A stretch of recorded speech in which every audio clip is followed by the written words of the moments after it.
presentation by Tim, or also dedicated handset for satellite communication with quite sizable antennas. The vision is going forward to 6G that will become an integral part of the 6G network. And that is possible because the cost of launching satellite has significantly come down over the last 2 decades by a factor of 10. The cost also of transmitting capacity, a gigabit per second, is also 10 times lower over the last decade.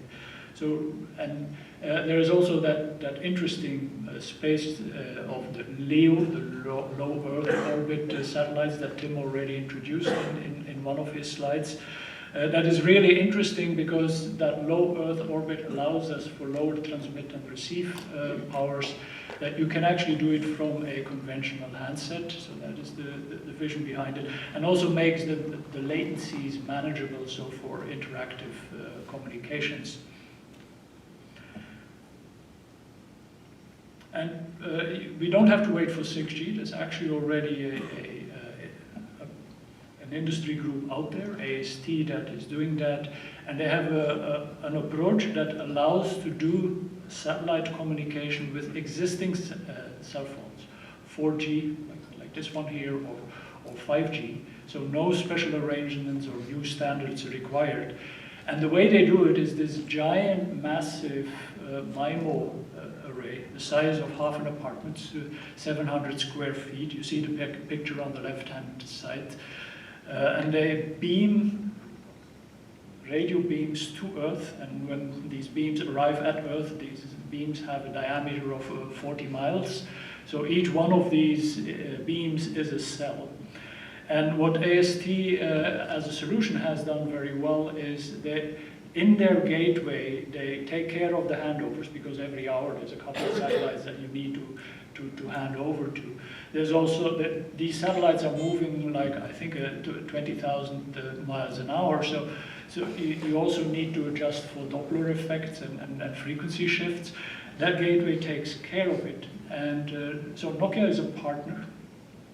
And what is presented to the Nokia system, the baseband system, is basically a cell, an asset. The frequency shift of Doppler is taken care of, the handovers is taken care of. The only thing that we had to adjust for was the latency, because in terrestrial you do latencies within a millisecond for error correction and then mitigation. Here we talk about 10 or more milliseconds. So also AT&T is a partner with AST and will be the first to have a commercial service with this AST satellite, again with existing cell phones, so no special adaptations.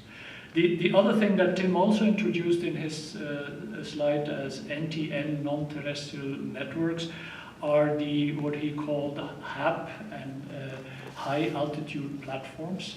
So these are flying systems, I will call them, either a balloon, like the Google Loon project, or also unmanned planes that have solar powered, and they're flying at an altitude of about 20 kilometers. So that is above the turbulent atmosphere. It's actually fairly quiet there. So it's easy to have balloons or so and keep them stable in a position. And the advantage of these kind of HAPs, high altitude platforms, is that you can localize them. You don't need to launch like Starlink, the 2,000 or 4,000 satellites in low Earth orbit to have coverage. You position those HAPs, and you need a dozen maybe of them around let's take the example of Japan, the island of Japan, that you have complete coverage with a dozen of these HAPs by localizing them. To make the business case work, you need to have these flying things up in the air for at least half a year or a year. And that's, I think, where the business case for Google Loon stopped, and that's why they are no longer continuing it. But there are other hubs projects out there. We as Nokia have, again, be a partner with Google Loon and with some of these other HAP initiatives. We provide the base station, that is, you see it actually hanging off that balloon there, solar powered. The solar cells are a bit larger than what we have on the Telstar satellite to provide sufficient power to operate that base station.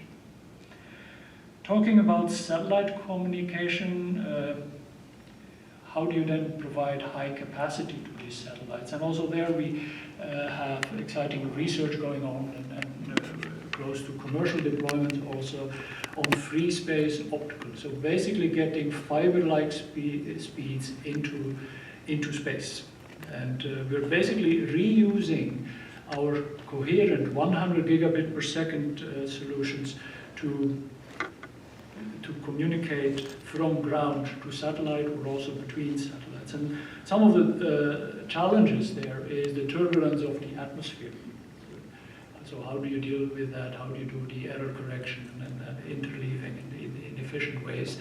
The other one is also absorption by the atmosphere of water and carbon, and then also the loss distance because of the divergence of the beam. That is especially a challenge when we talk about geostationary satellites that are at 36,000 kilometers distance from Earth. The other type of satellites are the low Earth orbits, and as I already mentioned, they're moving fairly fast. So there, the Doppler effect, the frequency shift is a challenge that also in optical we need to address. We've successfully done it, not yet really in space, but we emulated all that behavior on an optical bench in our lab, reusing the 100 gig coherent technology that we use in our commercial products. We emulated the atmospheric scintillation with a device that is under the hand of that researcher there in the red circle, and proven that we can achieve 100 gigabit per second to, for instance, geo satellites 36,000 kilometers away.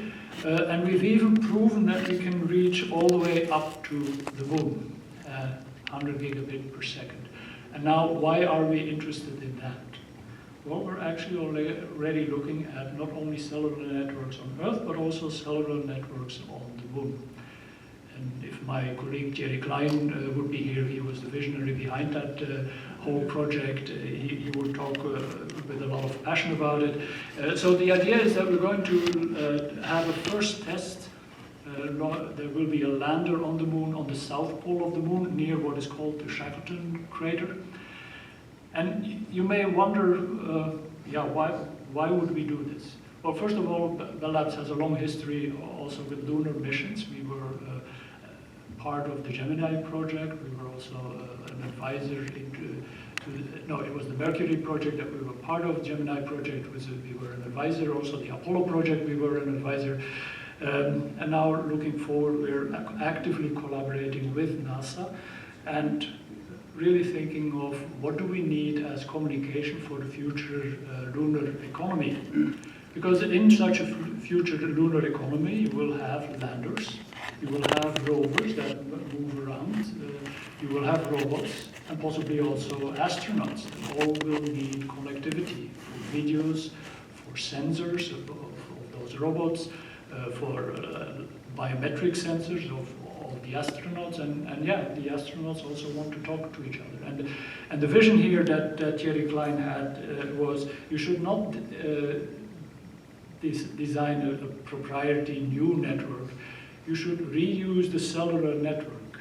And we got quite a lot of media attention, and Thierry Klein actually was invited on the CNN news to talk about the project. So the idea is really, can we reuse the cellular technology, 4G for this project, but in future possibly also 5G. We don't need 6G yet for the lunar mission. But you need then to solve for the challenges. Challenges like the mechanical vibrations that you have when you launch. So we tested that extensively. The other challenge is also then the thermal problems. I mean, there's extreme temperatures out in space there. There is no air on the moon, so forget about convection cooling, forget about using fans. So you need to solve for those things in a different way. You actually see here the lander, and if you look closer, the lander, when this is all going to happen if everything goes according to plan, then the end of the year. So you see actually the rover rolling out. And on the rover you will soon see how the antennas deploy. These are 900 megahertz antennas for LTE. And on the top of the lander you see this Nokia logo, and that is actually the base station. And you see these white ears, that is actually how we deal with the heat mitigation. So it's a radiation, heat radiation. So elephant ears are actually same concept. And then the other challenge that needed to be dealt with is also the fact that there's nobody there to press a reset button. So it all needs to work fully autonomous and highly reliable. So that was another research challenge that we faced. And people are questioning, so why do you do this type of research for cellular networks? On one hand, it is because we believe in a future lunar economy, and there's actually a business case for it.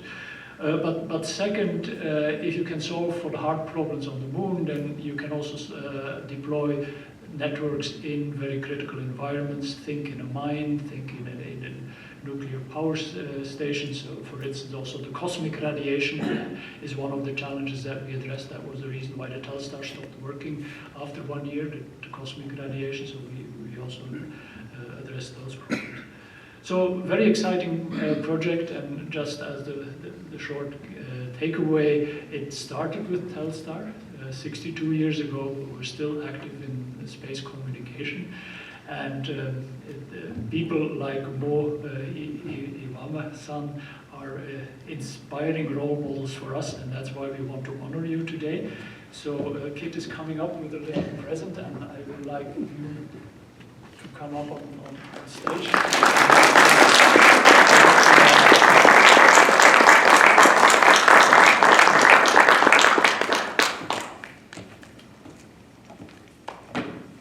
So it's a real pleasure. You're a role model for all of us. Do you have words that you'd like to say?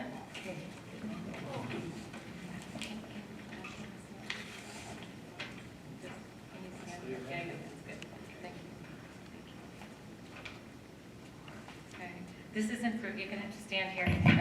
This is the microphone, but this is a recorder. I have a recorder here. There's the mic. You can take that mic over there. Hi, everyone. Oh, okay. All right, so you want this microphone here. At my age, I have to depend on my notes. So I'll be reading in part from my notes. But in my 32 years of career at Bell Laboratories and AT&T, Telstar project was perhaps most significant, and also definitely most publicized project that I was on. And I still remember the excitement of the days when we captured satellite signals and were able to transmit signals across the Atlantic Ocean and back. That was a very large project, and therefore it's not surprising that we have some 400 employees, scientists and engineers at Bell Laboratories assigned to the project. And of the 400, I guess about 100 of us took a key position being assigned to be responsible for various parts of the project. Now, I was 32 then, and most of the people who were on the project were older than I. And so you could imagine, now I'm to be 95 in a couple of years, not so, a couple of months.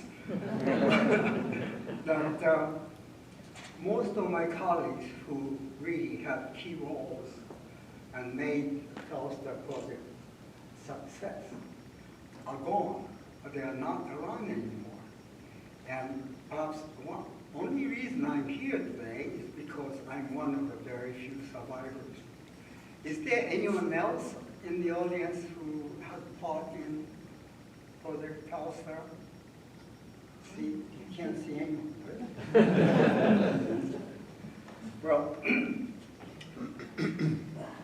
the work of on Telstar by the laboratory scientists and engineers are documented in a publication called BSTJ. I'm sure most of them you are familiar with BSTJ.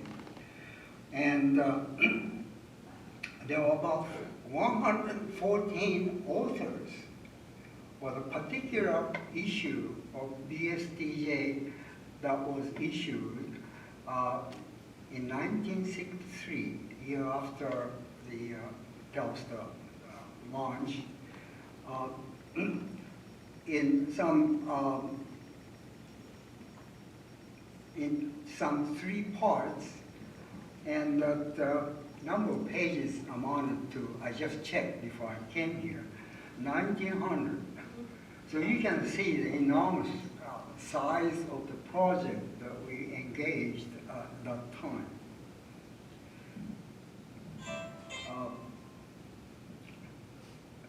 The race for satellite communication, as has been explained by you, have been very interesting and exciting. You heard that ECHO 1 was launched in 1960. That was by NASA.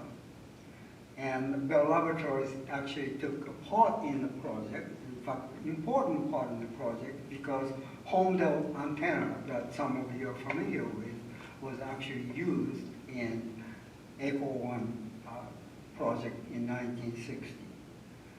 Then Telstar 1 was 1962. And now we hear about Starlink with some 6,000 small Telstar, small satellites roaming around the Earth, providing, I heard, 25 gigabits to up to 200, not gigabytes, I'm sorry, megabits to 200 megabits speed, covering much of the world. And it's really amazing progress, although it took us 62 years to get here. Now, before I leave the podium, I want to thank IEEE for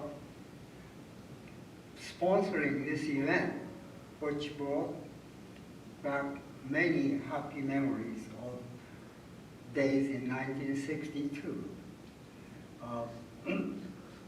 I also like to mention that the IEEE was formed in 1963, but before that there are 2 organizations.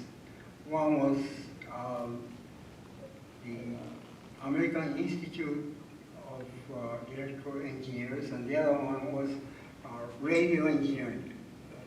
And these 2 are merged and made into a new organization or a new entity called IEEE in 1963.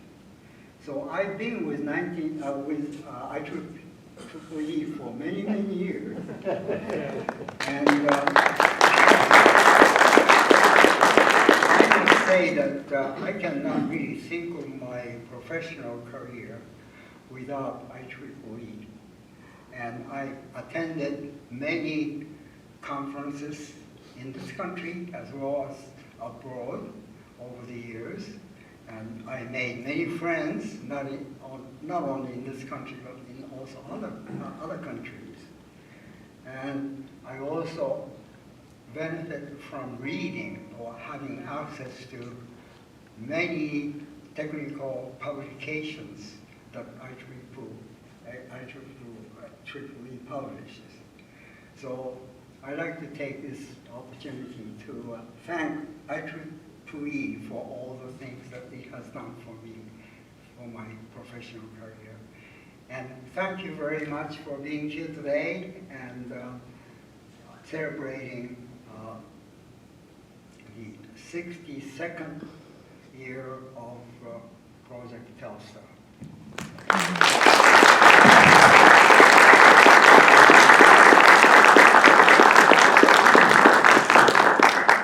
Thank you very much.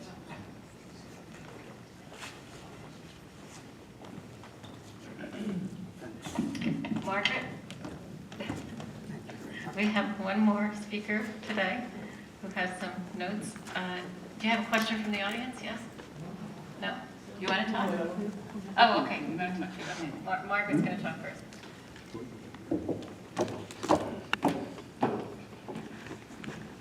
Good afternoon. I'm a bit of your commercial break. Kit had asked me to say a few words. I did note, as I was listening to our speakers, there's some common themes here. We have IEEE as advancing technology for humanity, Bell Labs as innovation with, or Nokia Bell Labs, innovation with a purpose, and the museum itself, what they've chosen to highlight is the things that impact humanity. And I know amongst all the different IEEE groups, there is the site group and the humanitarian board. Are you on the board these days? Last year? I'm on the standards board. This year she's standards. That's another great one. So IEEE itself, aside from having over 460,000 members, has a number of different subgroups that are societies and interest groups, and you're going to find one that interests you. One of the things that Kit had asked me to talk about was Radio Club of America. That's another set of badges. When I'm not helping out IEEE, I am on the board of the Radio Club of America. And surprise, it dates back just as far as the predecessors of the IEEE and AT&T, because that's when this was all being invented. So Radio Club of America was started in 1909, and this fall, our 115th anniversary banquet is in New York City, which is in our backyard, and we're going to have some speakers at our symposium that you might have heard of, such as Dr. Iwama, Dr. Wilson, Raghu sitting over there, Naresh Chand, and we might even be getting Ulrich Rode, so some really interesting folks. That's the Saturday before Thanksgiving at the Westin Times Square in New York in August. All the information goes online, Radio Club of America. And our little tagline is fostering wireless innovation, which we've been doing for 100 years. So that's pretty good. I'm trying to think what else I have. At this time, I cannot announce a winners of awards. That will come in August when we publicize everything. But Kit will tell you about people she has nominated for awards, and you might find that very interesting. But I cannot make those announcements just yet. I'm sorry. Trying to think what other notes I had. I know at one point you talked about maybe mentioning a couple folks who were going to be here today that have gotten awards through their affiliation and helping us out. Christine Gertain. Yeah, Christine Gertain is an educator down in Toms River.